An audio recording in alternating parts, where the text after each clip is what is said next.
मुझे पढ़ने न दे, ओ मुझे पढ़ने न दे।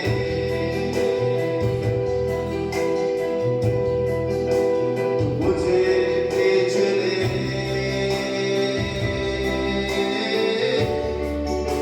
मैं तेरे पीछे दौड़ूंगा। मुझे खींच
आज का टॉपिक जो परमेश्वर के अनुग्रह के द्वारा जो मुझे मिला है वो है आराधना के बारे में, कि सच्चा भक्ति, सच्चा आराधना क्या है, वो आज हम वचन के द्वारा सीखने वाले हैं।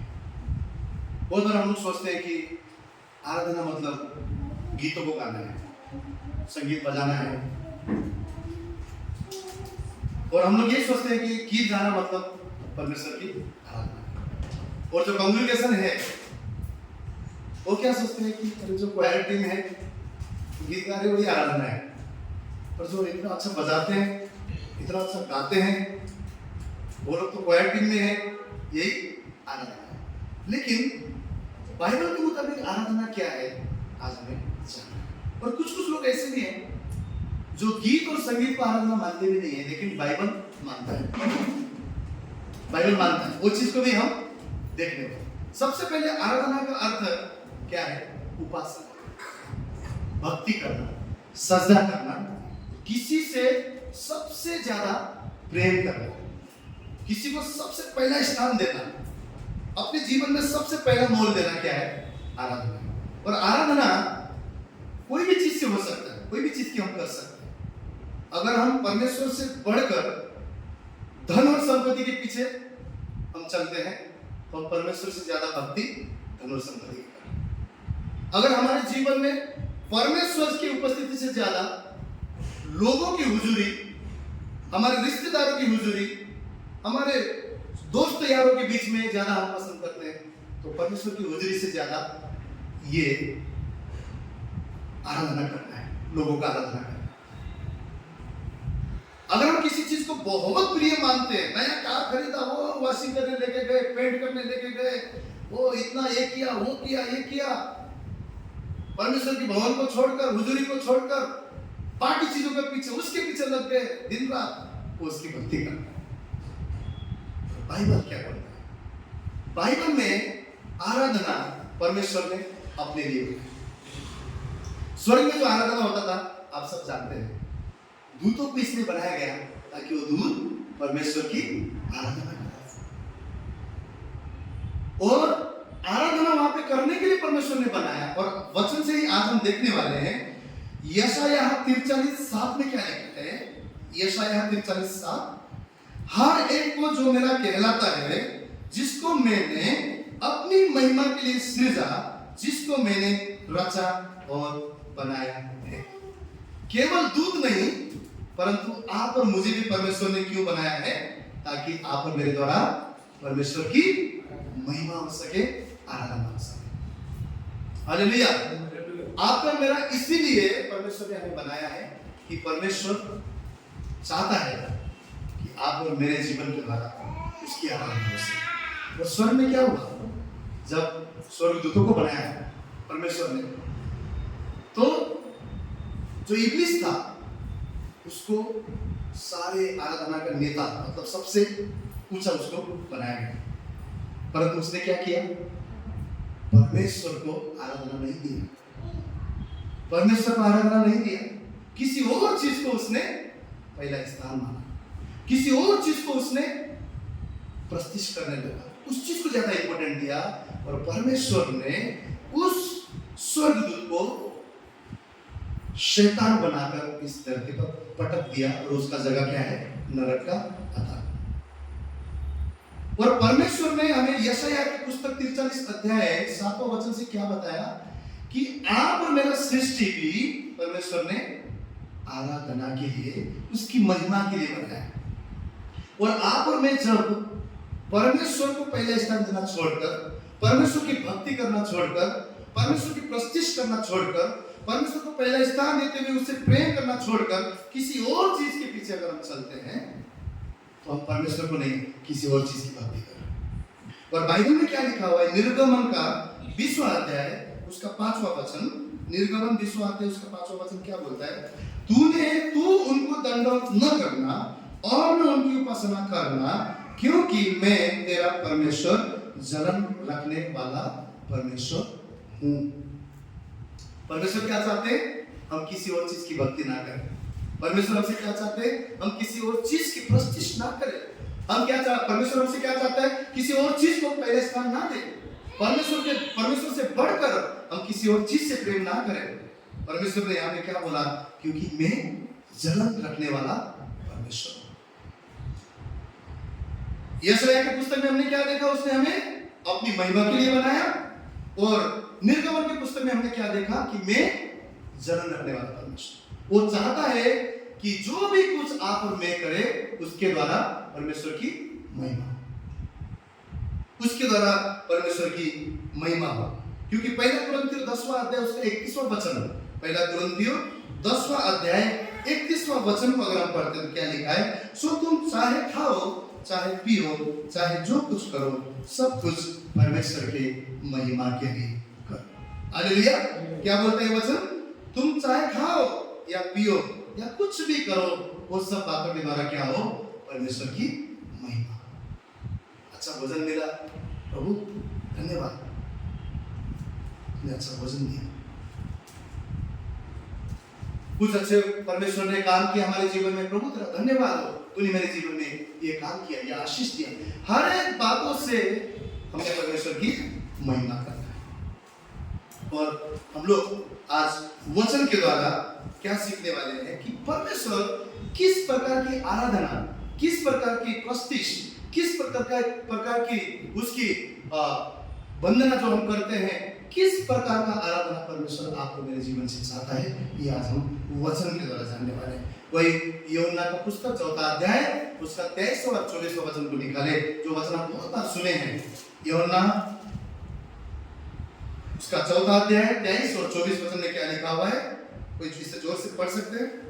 परंतु वो समय आता है, वरन अब भी है, जिसमें सच्चे भक्त पिता की आराधना आत्मा और सच्चाई से करेंगे, क्योंकि पिता अपने लिए ऐसे ही आराधकों को ढूंढता है। परमेश्वर आत्मा है और अवश्य है कि उसकी आराधना करने वाले आत्मा और सच्चाई से उसकी आराधना। हालेलुया। कितने जन ने ये वचन पहले भी सुने? हमने से ऑलमोस्ट हर एक ने सुना है कि परमेश्वर क्या है? आत्मा है, और उसकी आराधना कैसे होना चाहिए? आत्मा और सच्चाई से। बहुत बार हमने सुना है, पढ़ा है, पर आज परमेश्वर का धन्यवाद हो, आत्मा क्या है, सच्चाई क्या है, वो आज हम वचन से जानेंगे। तो आत्मा से परमेश्वर की आराधना करना क्या है?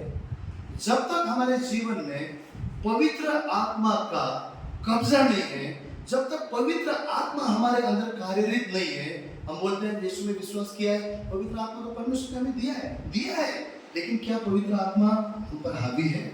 क्या पवित्र आत्मा को हम कार्य करने दे रहे हैं? क्या पवित्र आत्मा हम पर वाक्य ही हमारे जीवन को मार्गदर्शन कर रहा है? तो यहाँ पर क्या लिखा हुआ है? आत्मा से आराधना पहली बात कैसे होना चाहिए? आत्मा से। आत्मा यानी कि हमारे अपने विवेक से नहीं, हमारे अपने ज्ञान से नहीं, हमारे अपने टैलेंट से नहीं, हमारे अपनी ताकत से नहीं, परंतु आत्मा के द्वारा सबसे पहले हमको परमेश्वर की आराधना करना है। और आत्मा, पवित्र आत्मा जो हमारे अंदर है, उसके सबमिशन में उसको कार्य करने देना है, उसकी हुजूरी में उससे कहना है कि पवित्र आत्मा मेरे द्वारा मुझे सिखा, मेरे द्वारा परमेश्वर की महिमा हो सके। क्योंकि अगर हम वचन देखते हैं, यूहन्ना 16वां अध्याय उसका 13वां और 14वां वचन, 14वां वचन का सिर्फ पहला पंक्ति पढ़ेंगे। 16वां अध्याय का 13वां वचन पहले भाई पढ़े। जब वह सत्य का आत्मा आएगा तो तुम्हें सब सत्य का मार्ग बताएगा, क्योंकि वह अपनी ओर से ना कहेगा, परंतु जो कुछ सुनेगा वही कहेगा, और आने वाली बातें तुम्हें बताएगा, और वह मेरी महिमा करेगा। हालेलुया। पहला पंक्ति क्या बोलता है? वह मेरी महिमा करेगा। कौन? पवित्र आत्मा। यहाँ पे क्या बोला? जब सत्य का आत्मा अर्थात पवित्र आत्मा आएगा तो सबसे पहले क्या करेगा? यहाँ पे क्या बोला? वो अर्थात सत्य का आत्मा आएगा, वो तुम्हें सब सत्य का मार्ग बताएगा। सत्य का मार्ग क्या है? परमेश्वर का मार्ग है ना, वो बताएगा। क्योंकि वो अपनी ओर से न कहेगा और आने वाली बात अपनी ओर से न कहेगा और आने वाली बातें तुम्हें बताएगा, भेद की बातों को भी बताएगा। और 14वां अध्याय का पहला पंक्ति क्या बोलता है? वह मेरी महिमा करेगा। यीशु मसीह कहते हैं जब पवित्र आत्मा आएगा तुम्हारे अंदर तो वो पवित्र आत्मा क्या करेगा? यीशु की महिमा करेगा, यीशु मसीह की महिमा करने को लगाएगा। तो जब पवित्र आत्मा हमारे अंदर आता है, जब पवित्र आत्मा के अंदर हम पूरी तरह से लीन हो जाते हैं, उसको कार्य करने देते हैं तो आत्मा हमें क्या सिखाता है? पहले यीशु मसीह की महिमा करने से। हम किसी और चीज की महिमा नहीं करेंगे, किसी और चीज को यीशु से आगे नहीं करेंगे। सबसे पहले स्थान में प्रभु यीशु मसीह होगा। और प्रकाशित वाक्य को आज हम सब जन खोलेंगे। मैं चाहता हूँ सब जन बाइबल खोले, 5वां अध्याय प्रकाशित वाक्य, उसका 5वां अध्याय, प्रकाशित वाक्य उसका 5वां अध्याय 8वां से लेकर 14वां वचन में हम लोग देखने वाले हैं कि किस प्रकार यीशु मसीह की महिमा स्वर्ग में होती है। हमने यहाँ पे जाना कि यीशु मसीह की महिमा पवित्र आत्मा आने के बाद हमसे करवाता है, वो स्वर्ग में यीशु मसीह की महिमा किस प्रकार होता है वो हम देखने वाले हैं। 8वां वचन क्या बोलता है कि जब उसने पुस्तक ले ली तो वे चारों प्राणी और 24 प्राचीन उस मेमने के सामने गिर पड़े। अर्थात मेमना कौन है? यीशु मसीह। उनमें से हर एक के हाथ में वीणा और धूप, जो पवित्र लोगों की प्रार्थना है, से भरे हुए सोने के कटोरे थे। वे यह नया गीत गाने लगे। पहला चीज तो हम क्या सुनेंगे, देखेंगे यहाँ पे स्वर्ग में भी क्या है? वीणा है।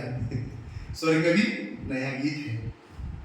तो आराधना में कोई कहते हैं कि ये सब चीज की क्या जरूरत है? मन से भी हो सकता है, डेफिनेटली हो सकता है, परंतु अगर स्वर्ग की बात हम करेंगे तो आराधना में वीणा को यूज किया हुआ है, इंस्ट्रूमेंट को यूज किया हुआ है। आराधना में नए गीत को उन्होंने गाया है। और वो गीत क्या था? तू इस पुस्तक के लेने और इसकी मोहरें खोलने के योग्य है, क्योंकि तूने वध होकर अपने लहू से हर एक कुल और भाषा और लोग और जाति में से परमेश्वर के लिए लोगों को मोल लिया है, और उन्हें हमारे परमेश्वर के लिए एक राज्य और याजक बनाया, और वे पृथ्वी पर राज्य करते हैं। जब मैंने देखा तो उस सिंहासन और उन प्राणियों और उन प्राचीनों के चारों ओर बहुत से स्वर्गदूतों का शब्द सुना, जिनकी गिनती लाखों करोड़ों की थी, और वे ऊंचे शब्द से कहते थे, वध किया हुआ मेमना ही सामर्थ्य और धन और ज्ञान और शक्ति और आदर और महिमा और धन्यवाद के योग्य है। फिर मैंने स्वर्ग में और पृथ्वी पर और पृथ्वी के नीचे और समुद्र के सब सृजी हुई वस्तुओं को और सब कुछ जो उनमें है, ये कहते हुए सुना, जो सिंहासन पर बैठा है उसका और मेमने का धन्यवाद और आदर और महिमा और राज्य युगान युग रहे। और चारों प्राणियों ने आमीन कहा और प्राचीनों ने गिरकर दंडवत किया। हालेलुया। यहाँ पे हमने क्या देखा? क्या देखा? नया गीत देखा, इंस्ट्रूमेंट देखा, नए गीतों को गाते हुए देखा। स्वर्ग के बारे में अगर आप प्रकाशित वाक्य में से पढ़ते हैं तो स्वर्ग में बाइबल क्या बोलता है? जो समुद्र है कांच का है, सोने के रास्ते हैं, ऐसे जानवर हैं जिनके अंदर आंखें आंखें आंखें आंखें आंखें, पूरे शरीर में आंखें हैं। वहां पे कोई भी दुख नहीं, कष्ट नहीं, तकलीफ नहीं, आनंद आनंद आनंद और आनंद। स्वर्ग के बारे में अगर हम देखें, परंतु जब वहां पर आराधना हुआ तो वो आराधना में बाकी किसी चीज के भी बारे में प्रस्ताव या फिर वर्णन नहीं किया गया। उस आराधना में केवल वर्णन किया गया उस पिता की और वध किया हुआ मेमने यीशु मसीह की। इससे परमेश्वर ने क्या सिखाया? जब हम उसकी भवन में आते हैं, जब हम आराधना करते हैं, वाह कितना अच्छा गिटार, वाह कितना अच्छा कीबोर्ड, वाह क्या आवाज, वाह सब कुछ कितना अच्छा हॉल। इन बातों की बढ़ाई नहीं, इन बातों को महत्व नहीं, और जो ये चीजों के द्वारा हम परमेश्वर की ओर आराधना में और हम बीत जा सकते, क्योंकि ये बातें वहां पे भी था, यहाँ पे भी है, रहता रहेगा, क्योंकि बाइबल बोलता है उसके लिए नए गीत गाओ, नए इंस्ट्रूमेंट बजाओ। लेकिन आराधना क्या है? आराधना वध किया हुआ मेमने, सिर्फ वध किया हुआ मेमना, सिर्फ वध किया हुआ मेमना यीशु मसीह की वर्णन है, जो वचन में क्या कहता है? जो सिंहासन पर बैठा है उसका और मेमने का धन्यवाद और आदर और महिमा और राज्य युगान युग रहे। केवल हमारे भवन में, हमारी हुजूरी में, परमेश्वर की उपस्थिति में जहां भी हम रहे, वध किया हुआ मेमने का वर्णन आपने मेरे करना है। ये क्या है? सच्चा आराधना है। ये क्या है? सच्चा भक्ति है।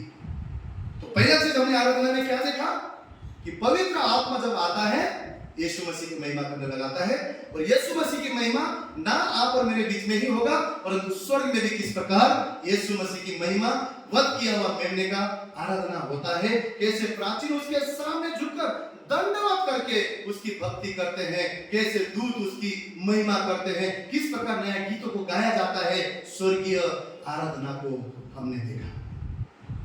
और वही स्वर्गीय आराधना पवित्र आत्मा के द्वारा आप और मैं यीशु मसीह की आराधना इस भवन में, इस धरती पर कर सकते हैं। पहला चीज आत्मा से आराधना क्या है? पवित्र आत्मा के बिना हमारी अपनी विवेक, अपनी बुद्धि, अपनी ज्ञान, अपने टैलेंट से, अपनी सोच से हम कभी भी परमेश्वर की आराधना नहीं कर सकते। क्योंकि बाइबल में क्या लिखा है? आत्मा से उसकी भक्ति करना है, और पवित्र आत्मा हमें सिखाता है यीशु मसीह की आराधना कैसे करना है, और स्वर्ग की बातों को लेकर किस प्रकार उस यीशु मसीह मेमने किए हुए, वध किए हुए मेमने के सामने झुककर उन्होंने आराधना किया। हमारे जीवन से केवल यीशु मसीह पिता की वर्णन होना चाहिए, पहला चीज। दूसरा चीज सच्चाई से आराधना। सच्चाई से आराधना क्या है? उसके लिए हम, परमेश्वर ने मुझे कुछ वचन दिया। प्रेरित के काम 16वां अध्याय और 16वां वचन, 16वां अध्याय को हम देखेंगे, प्रेरित के काम। हाँ, तो वहां पर हम लोग पौलुस और सिलास के बारे में देखते हैं। हम सबको पता है, आप सब इधर ध्यान दे सकते हैं, आप सब घर में भी पढ़ सकते हो। कई हमने बहुत बार इस घटना को जाना है, पढ़ा है, और पौलुस और सिलास को किस प्रकार परमेश्वर ने उस जेल में आजाद किया, कैसे वो आराधना कर रहे थे, उसके बारे में सब कुछ लिखा हुआ है। तो 16वां अध्याय में अगर 16वां वचन से अगर आप पढ़ते हैं, आगे देखते हैं, सब ने इधर ध्यान दीजिए, तो वहां पर क्या हुआ है, वहां पर क्या लिखा हुआ है, वहां पर क्या घटना है कि जब पौलुस और सिलास प्रार्थना के लिए जा रहे थे, जहां भी वो प्रार्थना करते थे वहां पे जा रहे थे, तो उसके पीछे एक औरत लगती थी जिसको दासी कहा गया है, और उसके अंदर भाभी बोलने वाला आत्मा था। तो भाभी बोलने वाला आत्मा अगर आप पढ़ते हो वहां पे, तो भाभी बोलने वाला आत्मा उसके अंदर था, और कई दिनों से इन लोग को चिल्ला चिल्ला कर परेशान कर रहे थे। तो भाभी बोलने वाला आत्मा क्या था? भविष्यवाणी करने वाली आत्मा। कैसा भविष्यवाणी? झूठा भविष्यवाणी, क्योंकि वो शैतान की ओर से थी, वो पवित्र आत्मा की ओर से भविष्यवाणी नहीं करती थी। तो ये क्या करती थी? भविष्यवाणी करते थे लोगों के जीवन में, और लोग क्या करते थे? खुश होके उसको पैसे देते थे, और जिसके द्वारा उसके जो स्वामी थे वो खुश होते थे। तो जो पौलुस है उसने क्या किया? एक दिन उसको यीशु मसीह के नाम से उसके अंदर से जो भाभी बोलने वाला आत्मा था उसको भगाया, और भगाने के बाद में वो आजाद हो गई। परंतु उसके जो स्वामी थे, जो उनका इनकम आता था, वो नहीं आने की वजह से वो दुखी हो गए, चिढ़ गए, और पौलुस और सिलास को क्या किया? बंदी गृह में डाल दिया। और बंदी गृह में डाला तो वहां पर क्या हुआ? उन चीजों को हम लोग देखने वाले हैं। 25 वचन से, आधी रात के लगभग पौलुस और सिलास प्रार्थना करते हुए परमेश्वर के भजन गा रहे थे, और कैदी उनके सुन रहे थे। इतने में एकाएक भूकंप आया, यहाँ तक कि बंदी गृह की नींव हिल गई, और तुरंत सब द्वार खुल गए और सबके बंधन खुल पड़े। दरोगा जाग उठा और बंदी गृह के द्वारा खुले देखकर समझा कि कैदी भाग गए। अतः उसने तलवार खींचकर अपने आप को मार डालना चाहा, परंतु पौलुस ने उच्च शब्द से कहा, अपने आप को कुछ हानि न पहुंचा, क्योंकि हम सब यही हैं। अभी हम यहीं तक पढ़ेंगे। तो वहां पर जब पौलुस और सिलास को बंदी गृह में डाला गया, तो उन्होंने क्या किया? रात को, मध्य रात को भजन गाने लगे, प्रार्थना करने लगे और भजन गाने लगे। और जब भजन गाया, परमेश्वर का आराधना किया, तो वहां पे भूकंप आया, और उनकी जो जंजीरें थे, जिसको हथकड़ी भी बोलते, वो क्या हो गए? टूट गए, आजाद हो गए, आजाद हो गए, सब दीवारें हिल गए। तो जो जेलर था उसको क्या हुआ? डर गया कि कहीं कहीं लोग भाग तो नहीं गए, तो अपने आप को मारने की कोशिश करने लगा। तो पौलुस बोलता है, डर मत, हम यही हैं, डर मत, हम यही हैं। तो पौलुस और सिलास वहां से भागे क्या? आगे अगर आप पंक्ति देखेंगे तो जिसने उन दोनों को जेल में डाला था, जो स्वामी था, जो हेड था, वही कहना भेजा कि उन दोनों को वो निर्दोष है, उनको छोड़ दो। लेकिन यहाँ पे सीखने वाली बात क्या है कि जब इन्होंने आराधना किया, जंजीरें टूटे, दीवारें टूटे, भूकंप आया, परंतु उन्होंने आराधना अपने आप को बचाने के लिए नहीं किया, अपने आप की मतलब के लिए नहीं किया, अपने आप को छुड़ाने के लिए नहीं किया, डर के मारे आराधना नहीं किया। वो ऐसा हो गया, ये हो गया, चलो आराधना करते, आराधना में छुटकारा है, प्रभु छुटकारा देगा, हम भाग जाएंगे, इसलिए आराधना नहीं किया। क्योंकि उस वचन में अगर आप आगे पढ़ेंगे तो वही थे, और पौलुस लीडर होकर बोलता, अरे भाई भयभीत मत हो, हम लोग यही है, अपने आप को मार मत डाल, हम यही है। क्यों? क्योंकि उनका आराधना इसलिए नहीं था कि हम आजाद हो जाएं, इसलिए नहीं था कि मेरी जरूरत पूरा हो जाए, इसलिए नहीं था उनकी आराधना कि मुझे कुछ मिल जाए, लेकिन उनकी आराधना इसलिए था क्योंकि वो महान है। उनकी आराधना इसलिए था क्योंकि वो सर्वशक्तिमान परमेश्वर है। उनकी आराधना इसलिए था क्योंकि वो अपने परमेश्वर को जानते थे। उनकी आराधना इसलिए था क्योंकि वो राजाओं का राजा, प्रभुओं का प्रभु, महान परमेश्वर है, वो जानते थे। हमारी आराधना का मकसद क्या है?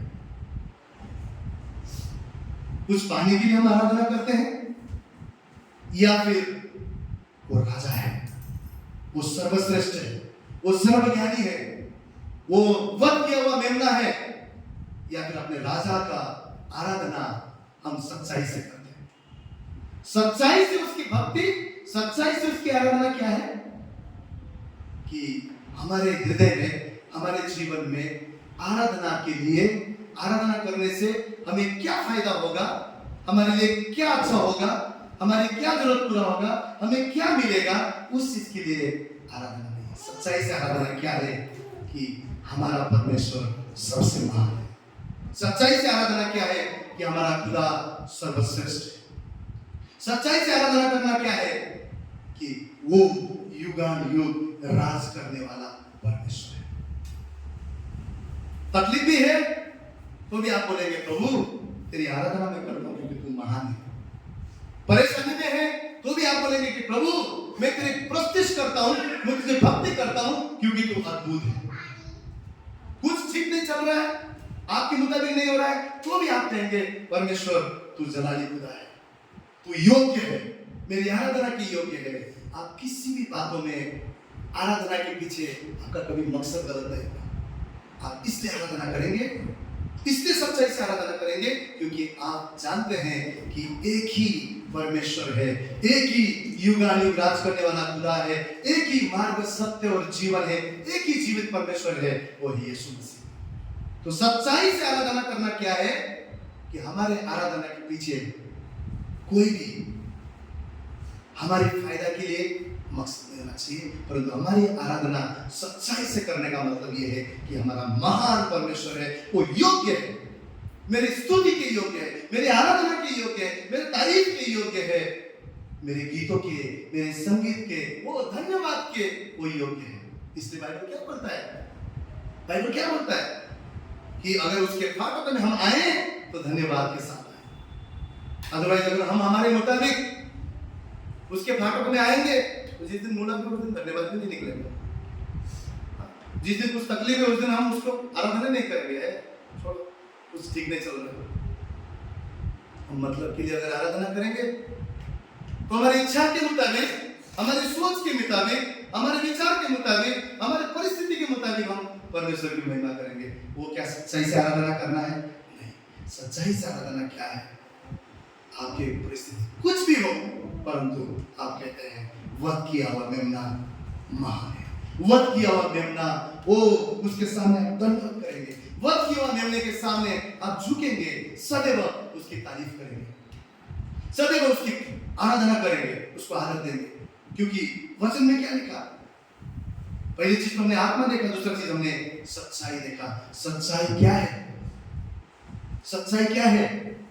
आपके परिस्थिति के मुताबिक आप आराधना नहीं करते।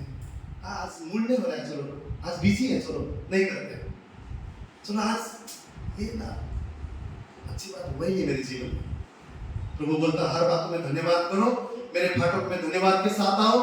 हम बोलते ये ना डिसमूड हो गया, आज मूड ही नहीं है गीत गाने का, मूड ही नहीं प्रभु को धन्यवाद करने का। क्यों? परिस्थिति के मुताबिक हम परमेश्वर की आराधना करते हैं, सच्चाई से आराधना नहीं करते। और आराधना भी करते हैं तो हमको कुछ पाने के लिए आराधना करते हैं, लेकिन हमने यहाँ पर देखा सच्चाई से आराधना क्या है। पौलुस और सिलास ने सच्चाई से आराधना किया क्योंकि उनका मकसद जंजीर तोड़ना नहीं था, उनका मकसद आजाद होना नहीं था, उनका मकसद अपने आप को रिहा करना नहीं था, उनका मकसद था वध किया हुआ मेमना महान है, वध किया हुआ मेमना सदा का है, वो पराक्रमी परमेश्वर है। वो मैं किसी भी हालत में क्यों ना हूं, परंतु मैं तो उसको ही महिमा दूंगा। आधा रात उठ के जेल में आप और मैं तो बाबा कितना रोएंगे, कितना रोएंगे, कितना कोसेंगे, प्रभु तेरे लिए कार्य किया, ये क्या है, हम कितने कोसेंगे उस खुदा को। परंतु उन्होंने आराधना किया आजाद होने के लिए नहीं, सच्चाई से। तो हमारा मकसद कुछ पाने के लिए नहीं होना चाहिए, परंतु हमारा मकसद वो राजा है, पराक्रमी है, वो सदा का राजा है, वो महान है, वो युगानुयुग राज करने वाला परमेश्वर वो है, जीवित खुदा वो है, वो मेरा परमेश्वर है। हमें इस सच्चाई और खराई से उसकी आराधना करनी। और तीसरा चीज हम लोग एक और चीज हम लोग बाइबल में से देखेंगे। जब मैं वचन तैयार कर रहा था, प्रभु ने कहा आत्मा और सच्चाई से आराधना। बहुत समय से मैं भी बोलता था, लेकिन ये प्रकटीकरण प्रभु कोटि-कोटि धन्यवाद हो, सबने बाइबल पढ़ा था, प्रभु ने बताया आत्मा और सच्चाई क्या है। हमारा आराधना पवित्र आत्मा के द्वारा हो, हमारी आराधना पौलुस और सिलास के मुताबिक बिना किसी मतलब का, बिना किसी स्वार्थीपन का, बिना किसी फायदे का, पूरी तरह से हमारा आराधना सच्चाई से होने पाए। और तीसरा चीज हम देखकर तो वचन को एंड करेंगे। तीसरा चीज है समर्पण का जीवन, आराधना का जीवन है। कुछ लोग सोचते हैं वो लोग तो गाते हैं, वो लोग आराधक है, हम नहीं है, गलत है। गीत गाना आराधना का एक हिस्सा है, एक हिस्सा है। हमने प्रकाशित वाक्य में क्या देखा, नया गीत भी हुआ, संगीत भी हुआ, परंतु मेम ने कहा हालेलुया, केवल गीत गाना आराधना नहीं है, केवल संगीत बजाना आराधना नहीं है, केवल अच्छा सुर लगाना आराधना नहीं है। समर्पण का जीवन आराधना है, सच्चाई का जीवन आराधना है, आत्मा का जीवन आराधना है। और समर्पण का जीवन क्या है? समर्पण को इंग्लिश में बोलते हैं सरेंडर करना। इस संसार के लिए सरेंडर क्या है? हार मानना है। अगर कोई कैदी भाग रहा है, पीछे से पुलिस वाले आगे बोलेंगे हैंड्स अप, हाथ ऊपर। देखा आप सबने, तो वो क्या करता? समर्पण करता, भाई मैं अभी थक गया। कोई अपने जीवन में हालात और परिस्थिति में समर्पण कर देते, बस क्विट कर दिया, बस मेरे से नहीं होगा, मैं हार गया, जीवन से हार गया, घर से हार गया, रिश्ते से हार गया, परिस्थिति से हार गया। क्या ये? हार मानना। ये संसार का रीति है। समर्पण मतलब संसार में हार मानना, परंतु मसीह के राज्य में और विश्वासियों के बीच में समर्पण मतलब जयवंत से भी बढ़कर जीवन जीना है। क्योंकि आप अपने आप को परमेश्वर के सामने समर्पित करते हैं, अपने आप को उसके सामने समर्पण। समर्पण का अर्थ क्या है? आज्ञाकारिता। आज्ञाकारिता, जो प्रभु ने बोला, अच्छा प्रभु आपने ये बोला क्या, मेरे को तो नहीं अच्छा लगा पर मैं करूंगा, ये समर्पण है। अच्छा प्रभु इधर जाना है क्या, मुझे तो उधर जाना था, आप इधर बोल रहे हो क्या? प्रभु मेरी इच्छा नहीं, मेरी इच्छा करता हूँ, ये समर्पण है। ये समर्पण। योना को बोला निनवे में जा, वो दूसरी जगह भाग गया, सब जानते हैं। और आगे देखेंगे तो जहाज के कहां पे था? सबसे निचले हिस्से में था। जब हम परमेश्वर के विपरीत जाते हैं, हमारा जीवन निचले ही रहेगा, नीचे ही रहेगा, कभी ऊपर नहीं जा सकते। कितना भी मेहनत करो आप, कितना भी हम वो पूरा दिन रात एक कर दें, लेकिन जब हम परमेश्वर के खिलाफ जाते हैं, विरुद्ध जाते हैं, मछली के पेट में भी जाना पड़ेगा। पृथ्वी इतना नीचे है स्वर्ग से, उसके भी नीचे, समुद्र के नीचे तट पर जाकर उसने प्रार्थना किया, पश्चाताप किया, और उस मछली ने उसको बाहर निकाला, उसकी सेवा किया। इसका अर्थ क्या है? अर्थ क्या है? सबमिशन नहीं था वहां पे, समर्पण नहीं था उसके जीवन। जब उसने मछली के पेट में निचले हिस्से में समर्पण किया, परमेश्वर ने उसको बाहर निकाला। समर्पण का जीवन आराधना का जीवन है। आप अगर क्वायर में नहीं है और आप आराधक नहीं है, गलत। आप आराधक हो। हर एक मनुष्य को परमेश्वर ने क्या बोला यशायाह की पुस्तक में, हर एक जो मेरा कहलाता है, जिसको मैंने अपनी महिमा के लिए चुना है। आपका आवाज अच्छा नहीं है, वही प्रॉब्लम। आपका जीवन आराधना है, आपका जीवन आराधना है, आपका स्वभाव आराधना है, समर्पण आराधना है। और सबसे बड़ा उदाहरण हम किसको देखते हैं आराधना समर्पण के लिए? आप सब जानते हैं, उत्पत्ति के अध्याय में हम 22वां अध्याय को देखते हैं, तो वहां पर अब्राहम के बारे में हम लोग देखते हैं। अब्राहम के बारे में हम देखते हैं। समर्पण के जीवन में आप दो चीज हमेशा आपके अंदर रहेगा। पहला चीज, आप विश्वास का जीवन जिएंगे। जो परमेश्वर ने आपके लिए वादा बोला है, आपको पता है मेरा परमेश्वर करने वाला है। और दूसरा चीज, आज्ञाकारिता के जीवन आप जिएंगे। समर्पण का अर्थ वहां पे हम क्या देखते हैं?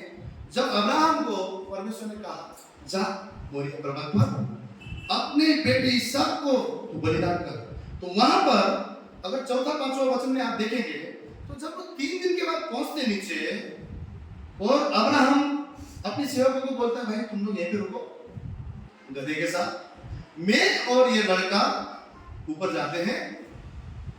हिंदी में लिखा है दंडवत करके आते हैं, परंतु इंग्लिश में लिखा है वर्शिप करके आते हैं। क्या बोला उसने? आराधना करके आते हैं। पहला चीज तो वहां पे हमने बहुत बड़ा विश्वास देखा। क्या प्रभु ने क्या बोला? बेटे को ले जाके उधर कुर्बान करना है। वो सिर्फ अब्राहम जानता था, लेकिन अब्राहम ने वहां पे क्या बोला? हम जाके वापस आते हैं। उसको पता था कि मेरे परमेश्वर ने जो वादा किया है ना इसहाक के द्वारा जाति बनाएगा, वो परमेश्वर झूठा नहीं है।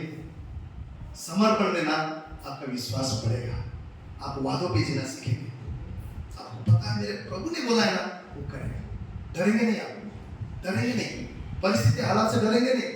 जो भी प्रभु ने बोला है उसमें डाउट नहीं करेंगे आप। आपको पता है मेरे परमेश्वर ने बोला है। उसको पता था जो परमेश्वर ने इसहाक के द्वारा जो उसके पीढ़ियों को बढ़ाने वाला है ना, वो परमेश्वर ने इसहाक को दे बोला तो भी वो लेके गए। और नीचे क्या बोलता है अपने सेवकों को? हम जाकर मोरिया पर्वत पर आराधना करके आते हैं। आराधना क्या है?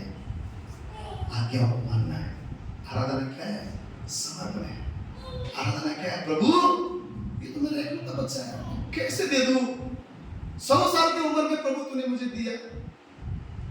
आज मेरे बच्चे को कोई बोले, प्रभु बोले इसको बलि कर, कैसा हृदय होगा? कैसे हृदय होगा? परमेश्वर पास्टर जी को बोले, परमेश्वर भाई दीपक को बोले, राजेश को बोले तेरा बेटा लाओ बलिदान कर, कैसा तड़पेगा हमारा हृदय? कैसा तड़पेगा? हम पढ़ लेते हैं, लेकिन खुद के ऊपर उदाहरण डाल के देखिए कैसा होगा। कर सकते हैं? कितना रोएंगे, कितना तड़पेगा। परंतु वो इंसान बहुत सुबह को उठा, तैयारी किया, लकड़ी लिया, सब लिया, 3 दिन का रास्ता। बाप रे, ये तो 3 मिनट में क्या क्या विचार आते हैं। 3 दिन के रास्ते में कभी गलत सोचा? नहीं सोचा। गया, दूर से देखा, वो अपने बेटे को लेके गया। रास्ते में बोलता है, पिताजी सब तो तैयार, पर वो मेमना किधर है? जिसको बलि देना वो किधर है? उस बात को क्या बीत रहा होगा? पर वो गया। क्यों? अपना जीवन उसने समर्पण किया। समर्पण किया। प्रभु तू जो बोलेगा मैं वो करूंगा, जो बोलेगा तो मैं करूंगा। तूने दिया, तूने ले लिया। वो आपको पता है जब हम बाइबल में पढ़ते हैं अय्यूब के बारे में, अय्यूब ने क्या बोला? सब कुछ चला गया। प्रभु तूने दिया ना, तूने ले लिया। परमेश्वर के नाम की महिमा, यह आराधना समर्पण है। और इसलिए अय्यूब को धनी बोला जाता है, इसलिए अब्राहम को विश्वास का पिता बोला जाता है। क्यों? उन्होंने समर्पण का जीवन जिया। आराधना केवल गीत गाना नहीं है, आराधना केवल संगीत बजाना नहीं है, आराधना केवल उसके लिए नया गीत गाना भी नहीं है। आराधना समर्पण का जीवन है। परमेश्वर चाहता है कि समर्पण का जीवन होगी, आज्ञाकारिता के जीवन होगी। जो प्रभु तू कहता है ना, ये सही है, मैं यही करूंगा प्रभु, मैं यही करूंगा, ताकि हमारा जीवन आराधना का जीवन हो सके। और आराधना का जीवन अगर आपका और मेरा है सही रीति से, पहला तो आत्मा से, दूसरा सच्चाई से, तीसरा समर्पण का जीवन। ये तीन चीज से अगर हम परमेश्वर की भक्ति करते हैं, मैं आपसे कहता हूँ छुटकारा भी हमारा है, चंगाई भी हमारा है। जो हमारे विपरीत के लोग हैं वो आके कहेंगे भाई जाओ, तुम आजाद हो। पौलुस के समान लोग आके हमारी सेवा करेंगे, परमेश्वर हमें ऊंचा उठाएगा। क्यों? भक्ति और आराधना के जीवन आपके मेरे साथों साथ स्वर्गदूत शैतान बन गया, परमेश्वर जलन रखने वाला परमेश्वर ईर्ष्या रखने वाला परमेश्वर। क्यों? क्योंकि उसने अपना इकलौता पुत्र दिया है, क्योंकि उसने हमसे प्रेम किया है, क्योंकि उसने हमसे मोहब्बत किया है। और वो जलन रखता है जब हम दूसरों को आराधना करते हैं, जब हम दूसरे की प्रस्तुति करते हैं, जब हम दूसरे की तारीफ करते हैं, जब हम मसीह से बढ़कर किसी और चीज को पहले स्तर पर रखते हैं। हमारा परमेश्वर जलन करने वाला परमेश्वर। दूत ने उसको, सूर्यदूत को उसने गिरा कर उसने उसकी इसलिए क्रिएट किया था दूत को कि वो परमेश्वर की महिमा करे। वचन बोलता है आज परमेश्वर ने हमें इसलिए बनाया कि हमारे द्वारा उसकी महिमा। हालेलुया। हमारा जीवन जहां भी हो एक समर्पण का जीवन हो, भले हमें गीत गाना आए ना आए, समर्पण का जीवन उसकी आराधना है, सच्चाई का जीवन उसकी आराधना है, आत्मा के द्वारा चला हुआ जीवन उसकी आराधना है। आखिर में एक लास्ट वचन पढ़ेंगे, मत्ती रचित सुसमाचार हर एक जन निकालेंगे 15 अध्याय, मत्ती 15 अध्याय उसका 8वां वचन और 9वां वचन का केवल एक पंक्ति। 15 सभी निकाले, 15 उसका 8वां वचन पढ़िए भाई। ये लोग होठों से तो मेरा आदर करते हैं, परंतु इनका मन मुझसे दूर रहता है, और ये व्यर्थ में मेरी उपासना करते हैं। हालेलुया। क्या लिखा हुआ है? यह लोग होठों से तो मेरा आदर करते हैं। वो होठों से तो प्रभु तू महान है, प्रभु तू पराक्रमी है, ओ प्रभु तेरे जैसा कोई नहीं। होठों से तो आदर करते हैं, होठों से तो आदर करते हैं, परंतु यीशु क्या कहता है? परंतु इनका मन मुझसे दूर है। आराधना मैं शब्द से नहीं है, आराधना हृदय से है। हृदय का कनेक्शन आपका यीशु के साथ कैसा है, वो आराधना है। अब यहां से बोलेंगे ना, वो आराधना नहीं, वो आराधना नहीं। आपका मन कितना उसके लिए तरसता है, आपका मन कितना उसके लिए प्यासा है, आपका मन कितना उसके लिए धड़कता है, आप कितने हृदय से उसको खोजते हो, आप कितना उसके प्रति धन्यवादित हो। हृदय से उसके उपकार को याद करना है, हृदय से उसके जो भी ब्लेसिंग्स है जो उसने हमारे लिए किया है उन चीजों का वर्णन करना है। आराधना इधर से नहीं है, आराधना आंखों से देखने से नहीं है, आराधना बाहरी शरीर से नहीं है,